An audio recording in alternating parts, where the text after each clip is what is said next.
Stephen King's books often make successful adaptations, but his underrated 1995 movie is one of the best in his entire catalogue. Almost immediately after publishing his debut novel, Carrie, Stephen King became a household name because of his literary acumen but also his excellent film adaptations. The aforementioned novel was quickly turned into a movie, and King suddenly became a multimedia megastar with a large portion of his books and short stories being turned into films and TV shows. The King of Horror's approach to the genre was wholly unique, and that's what made many of his movies so memorable. No matter what kind of story King tells in his books, it's guaranteed that his characters will be fleshed out and compelling. Even if his horror concepts are somewhat strange or even cheesy at times, they are elevated by King's keen eye for detail. Most of Stephen King's movie adaptations have some level of success, be it critical or commercial, but some have faded into the past and aren't well remembered today. One of King's hidden gems from the 1990s is a highlight from his lengthy career, and it deserves to get more attention in the modern day. Dolores Claiborne made some key changes to the novel. The book's structure wasn't right for a movie. Kathy Bates in Dolores Claiborne standing on a hill with a cane. By 1995, Stephen King had been firmly established as a master of horror on the page and screen, but his movie output was changing dramatically. Almost all of his movie adaptations from the first 20 years of his career were horror, but by the mid-90s, the focus had shifted somewhat. Dolores Claiborne was the second Stephen King movie in 2 years to be a dramatic thriller, the first being The Shawshank Redemption, that eschewed conventional supernatural horror.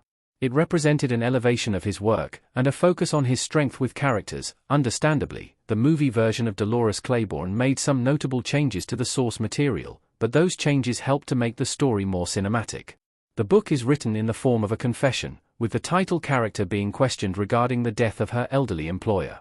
The confession format could have been an interesting wraparound framing device, but it severely limited what the supporting characters could do. Instead, the movie dropped the confession framing and went for a more straightforward narrative. Kathy Bates' Dolores is still the focus, but the supporting cast is richer. Dolores' daughter is able to have more focus and agency in the story, with Jennifer Jason Leigh being given much more to do as Selena. It also allows the audience to learn along with Selena about her own past, since all the sordid details in the book are already known by the characters involved. The repressed memory sequence might have been gimmicky, but it led to a more exciting reveal toward the end of the film. While the eclipse scene is a crucial, and somewhat supernatural, element to the plot, Dolores Claiborne is a character drama first and foremost. The performances by the cast was a highlight. Kathy Bates shines in her second Stephen King role because Dolores Claiborne is a character drama. It needed strong performances to really shine. Fortunately, the 1995 movie is packed with excellent actors who buy into the script from the very first scene. Unsurprisingly, Kathy Bates is electric as Dolores, and her turn in the title role is quite different from the one she played in Misery a few years earlier. While Annie Wilkes is an unflinching villain with a terrible vindictive streak, Dolores is a complicated woman who suffers from her situation and society's perception of her. She may not be the nicest, but she's had to become tough. Judy Parfitt, Vera, Christopher Plummer, Detective Mackey, and David Straighthair, Joe, are riveting in the respective roles, but they are all secondary characters to the main duo of Bates and Jennifer Jason Leigh. Leigh's role as Dolores' daughter Selena was greatly expanded for the movie, and Leigh goes the extra mile. Leigh plays the conflicted journalist to perfection, and it's clear throughout the film that she's grappling with her own addictions and doesn't quite understand why she's suffering. The final revelation draws the two women together, though they are united in heartbreak. Dolores is Kathy Bates' personal favorite performance ever. The Oscar winner has played many memorable roles.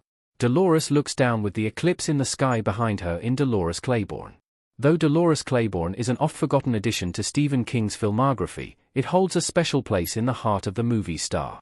While appearing on the radio show, Talk of the Nation in 2011, via NPR, Bates spoke to callers who asked her about her amazing career in film.